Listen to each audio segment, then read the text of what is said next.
khudingi fongba pauche amagi mamang thagi tang 16 gi chefongda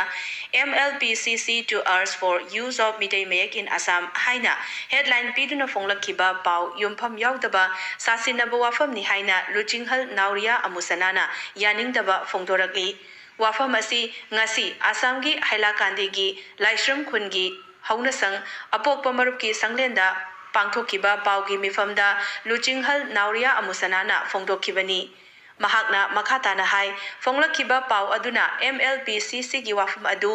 apokpa maruki ahantara ni thoigi Laininghal Naoria Amusana na support tawi haina yamna sathina chumdaba mawongda isilakhiba wafam yamna laibak thibani MLPCC gi maramda aranba paudam phonglakpa asi tawhaidaba thabakni haina apokpa marup ahantara ni thoigi maikaidagi yamna lumna lawbaga loinana nungaitaba phongdokladuna lanna phongkiba pau adugidamak miyamda sengdokadabani haiki pau asi yamna thengna ngarang tamak khangjabani MLPCC gi wafam adu apokpa marup ahantara ni thoina karigumba matamda ayaba pikhiba amadi saugatkiba leite apokpa marupna ngasi faubada Laininghal ibungo Naoria folona takpiramba amadi sinabiramba Mitai Yelhau Mayekbu matam pumbada ngak senbata natana tambi takpiba amadi sandokpagi thauramna amata ngairaba ithodang oina pangthoktuna lagli maram asina MLPCC gi wafam adu kaidongaidasu yaba ngamloi haiduna yaningdaba cherol amasu pisinkhibani paucheda aranba sasinaba amadi yumpham yaudaba wafam phongdoklibasi MLPCC na apokpa marup ahantara ni thoigi Laininghal Naoria Amusana bu miyamda lana uhannaba hotnabani loinana leibak miyambu lana lamjingbani hairaduna wafam asi pauche asina sengdokpidrabadi logi matung ina lawfam thokpa thabaksing lawkhatkani haina apokpa marup ahantara ni thoigi maikaidagi phongdorakli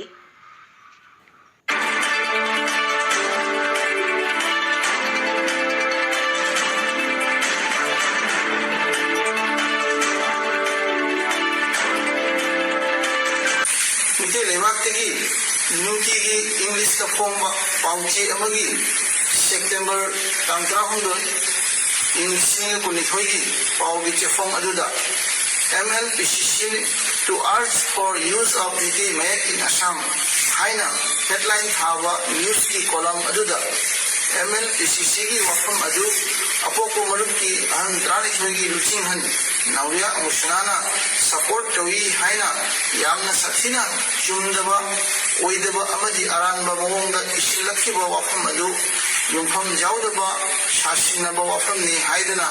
Laininghal Naoria Amusana gi mageidagi tamoi shokna pendaba phongdokle MLPCC gi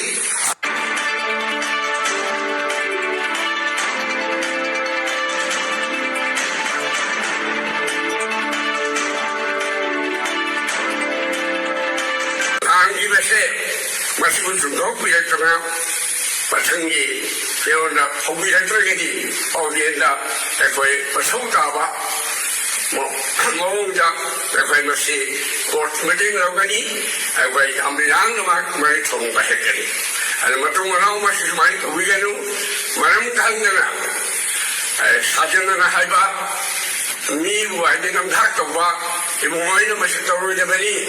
asum mata kau kedai masih hayar sini anak kau ini bau setabadi cerul setabadi aku yang melungai tapi nampak kau cari untuk piba presi pibi bayi mau ambil sehingga yang namun tersambil masuk jam yang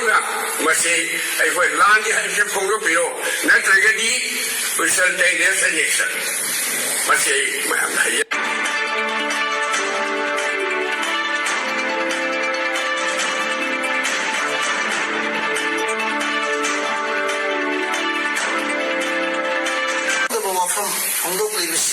MLPCC na apoko marup trying to Laininghal Naoria Amusana bu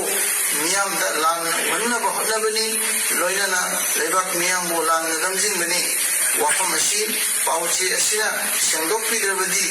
logi matung inna thom thokpa thoramsu lokhatkani haina apoko marup trying to magidagi phongdokli wafam